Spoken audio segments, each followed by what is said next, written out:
जब पिटते हैं और जब तुम्हारे जूते पड़ते हैं तो भड़क के आते हैं कि हम दलित हैं, हम दलित हैं, हम दलित हैं। वैसे सारी परंपरा अपने घर में वही घुसा रखी है। मेरी वीडियो जो भी सुन रहा है अपने घर में जाके देखियो, अगर जिन्होंने भगवान पत्थर रख रखे हैं, बाबा साहब डॉक्टर अम्बेडकर का कत्ल लिया हो, कत्ल कर रहा हो, हाँ कत्ल कर रहा हो, बाबा साहब डॉक्टर अम्बेडकर की आत्मा को कत्ल कर रहा हो, अपने आप को अम्बेडकरवादी ना बोले, रिजर्वेशन ना ले, वो गुलाम रहे कि हम गुलाम है, गुलाम रहे वो, तुम गुलाम थे।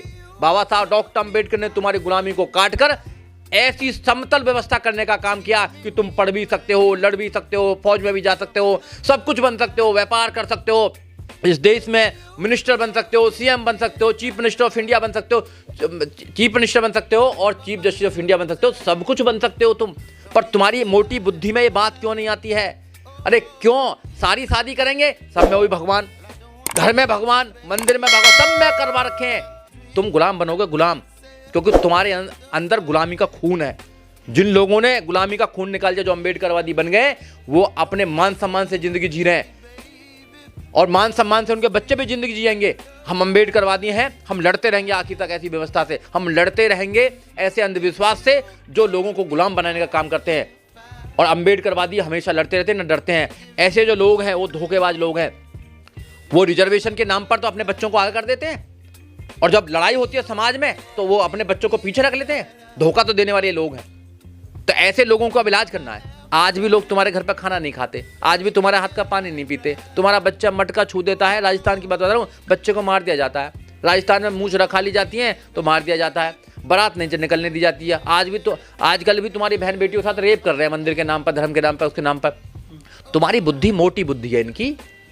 ये एहसान फरामोश लोग हैं, ये जूते के यार हैं, इन पे जूता पड़ना चाहिए। ये जूते के यार हैं।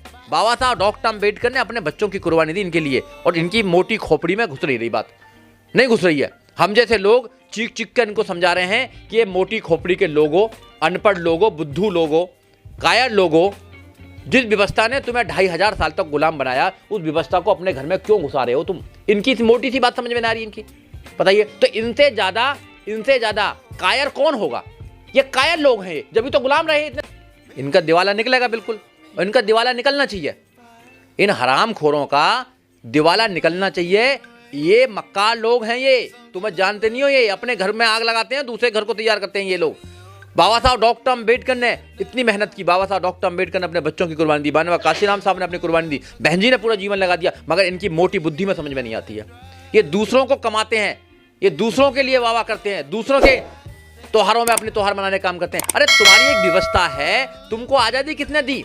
किसने दी आजादी तुमको? ये SC ST गुलाम होना चाह रहे हैं और कहाँ चल रहे हैं? इन पे जूते लगे हैं सुबह सुबह, ये चाह रहे हैं। और क्या ये तो है? बाबा साहब डॉक्टर अम्बेडकर ने कोट पैंट टाई का अधिकार दे दिया इनको, IAS PCS doctor engineer professor जज वकील बनाने का इनको अधिकार दे दिया, इनको CM PM सब बनने का अधिकार दे दिया। अब ये जूते चाह रहे हैं और क्या चाह रहे हैं ये बताइए? इन पे जूते लगने चाहिए सुबह सुबह।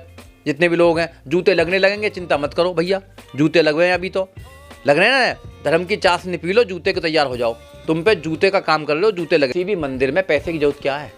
कोई जरूरत नहीं है मंदिर में। मंदिर में बैठे हुए जो मठाधीश है उनको पैसे की जरूरत है। वो पैसे लेते हैं, अपने बच्चों के एजुकेशन पर लगाते हैं, विदेश भेजते हैं, LLM करवाते हैं, वहाँ से डॉक्टर बनवा के आते हैं और यहाँ पे आके प्रशासन में काम करते हैं।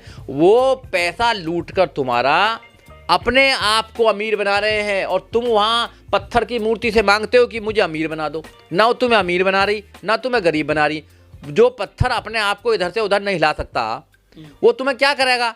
वहाँ एक व्यवस्था है, धर्म का धंधा है, ये व्यापार है। ज्योतिबा फूले साहब कहते हैं जैसे नाई का व्यापार है बाल काटना, उसका धर्म नहीं है वो। उसका कुम्हार का व्यापार है बर्तन बनाना, उसका धर्म नहीं है। वैसे ब्राह्मणों का कर्म है, ये ब्राह्मणों का धंधा है पूजा पाठ कराना, धर्म नहीं है। तो वो तो अपने धंधे को बढ़ा रहे हैं आगे और तुम लोग हो पागल, तुम लोग क्या उसके पीछे पड़ रहे हो? अरे क्या करोगे? तुम्हारे अगर बाबा साहब डॉक्टर अम्बेडकर संविधान में तुम्हारे रास्ते नहीं खोलते, अगर तुम्हें पढ़ने का अधिकार नहीं होता तो तुम ऐसी हालत में होते कि तुमसे बदबू आया करती थी। और अगर सरकार आई, अगर हमारे जैसे लोग सरकार आई, तो इन लोगों को चुन चुन के इनसे हिसाब लिया जाएगा कि तुमने सबसे ज्यादा नुकसान, ब्राह्मण तो नुकसान कर रहा है, वो तो अपनी परंपरा को आगे बढ़ाने का काम कर रहा है भाई, वो तो अपनी परंपरा को आगे बढ़ाने का काम कर रहा है, मगर तुम भी उसकी परंपरा को आगे बढ़ाने का काम करो। तुम क्या कर रहे हो? तुम बेवकूफों क्या कर रहे हो? तुम बताओ ना, तुमको कहां से आजादी मिली? संविधान से आजादी मिली या धर्म ग्रंथों से आजादी मिली। जब धर्म ग्रंथ थे तो क्या था धर्म ग्रंथ में? एक पढ़ सकता है, तुम नहीं पढ़ सकते थे।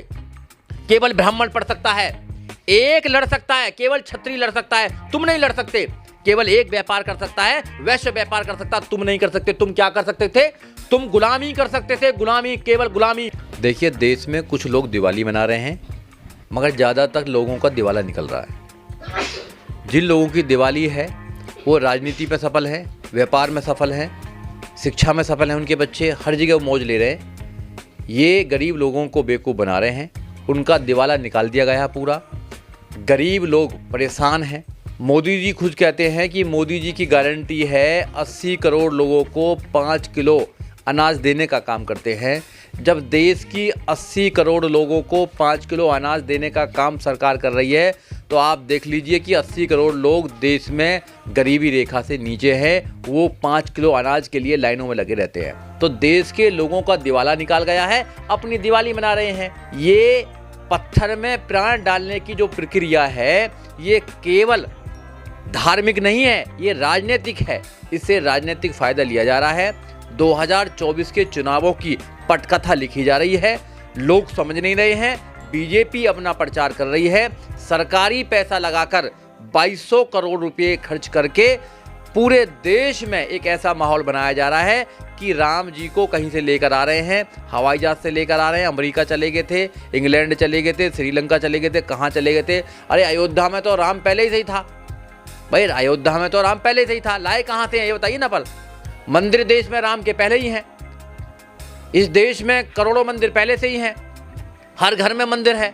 ये करना क्या चाहते हैं? ये अपने 9 साल की जो विफलता है, जो वादे किए थे देश की जनता से, उनको छुपाना चाहते हैं धर्म की आड़ में, राम की आड़ में। मगर लोग इनसे पूछेंगे कि मोदी जी जो आपने वादे किए थे कि हर साल 2 करोड़ रोजगार देंगे, तो 9 साल में 18 करोड़ रोजगार कहाँ हैं? मोदी जी से पूछेंगे कि 15-15 लाख रुपए का वादा किया था, कहाँ है 15-15 लाख रुपया? मोदी जी से पूछेंगे कि आपने कहा था कि बुलेट ट्रेन चलेंगी, 100 स्मार्ट सिटी बनेंगी, शाइनिंग इंडिया होगा, ये होगा, फलाना होगा, कहाँ है वो सब लोग? और मोदी जी ने कहा है कि बेटी बढ़ाओ और बेटी बचाओ, बेटी पढ़ाओ। तो यहाँ तो बेटी परेशान है। तो मोदी जी उन सवालों का जवाब नहीं दे पाएंगे, इसलिए सबको धर्म की चाशनी में डुबोकर अफीम पिला दीजिए कि ऐसा कुछ हो जाए कि मोदी जी से कोई सवाल न करें और मोदी जी युग पुरुष बन जाएं, खुद मोदी जी ने जैसे राम को लेकर आए हैं। ये सरासर देश की जनता के साथ धोखा है, देश के संविधान के साथ धोखा है। संवैधानिक पद पर मोदी जी रहकर एक धर्म को अगर प्रमोट कर रहे हैं तो ये संविधान की हत्या है और कुछ नहीं है। जो ये कह रहा है वो बेवकूफ़, उसका बाप बेवकूफ़, या उसका पूरा खानदान बेवकूफ़। इंसान होता है, अवतार कोई नहीं लेता है। मेरी बात सुनिए पहले। चंपत राय ने बोली ये बात। मोदी जी जो हैं वो एक इंसान है। उनकी माँ अभी एक्सपायर हुई है, पिताजी पहले एक्सपायर होते, चाय बेचते थे मोदी जी, खुद कहते हैं। ज़्यादा पढ़े लिखे नहीं थे मोदी जी, ये खुद कहते हैं। गरीबी में अभाव में उनका जीवन कटा, ये खुद कहते हैं। भैया अगर विष्णु के अवतार होते तो मोदी जी तो पहले से ही राजा होते। अरे देश का संविधान कौन? चंपक राय मारो गोली ससुरों को, इनको कौन कौन है ये? आप मेरी बात सुनिए। अगर देश का संविधान नहीं होता तो मोदी जी देश के प्रधानमंत्री नहीं बन पाते। देश के प्रधानमंत्री जब मोदी जी बने तो सबसे पहले जब संसद में गए तो भारत के संविधान को सर से लगाने का काम किया, उसको नमन करने का काम किया। और मोदी जी ने कहा कि भारत का संविधान अगर नहीं होता देश के अंदर तो मेरा जैसा चाय बेचने वाला व्यक्ति, चाय बेचने वाला बच्चा, गरीब का बच्चा, मैं कभी देश का प्रधानमंत्री नहीं हो सकता था। धर्म के नाम पर अगर कोई आदमी कुछ बन जाता तो संविधान का सहारा नहीं लेना पड़ता। सरकारें संविधान से चलती हैं। ये चंपक राय, पंपक राय, ये सब दलाल हैं। ये सारे जितने लोग हैं, ये सारे ये भक्ति के चाशनी में डूबे हुए लोग हैं। ये देश के आने वाली जो हमारी हमारी जो पीढ़ियां हैं उनको बर्बाद करने का काम कर रहे हैं। ये देश में जो खड़ी व्यवस्था है उसको दोबारा लेकर आना चाहते हैं। बाबा साहब डॉक्टर अम्बेडकर ने, महापुरुषों ने बड़ी मुश्किल से अपने बच्चों की, पत्नी की अपनी कुर्बानी देकर हमारे जैसे लोगों को आज़ाद करने का काम किया। आज लोग समझ रहे हैं, बाबा साहब डॉक्टर अम्बेडकर की बात को समझ नहीं रहे हैं, महापुरुषों की बात को समझ नहीं रहे हैं। अगर नहीं समझेंगे, अगर आप रास्ते पर नहीं चले, बुद्ध के रास्ते पर, अम्बेडकर के रास्ते पर नहीं चले, तो आप फिर दोबारा गुलामी बनाने का आपके अंदर षड्यंत्र बनाया जा रहा। और ये षड्यंत्र अगर कामयाब होगा तो आपकी आने वाली जनरेशन है गुलाम पैदा हो।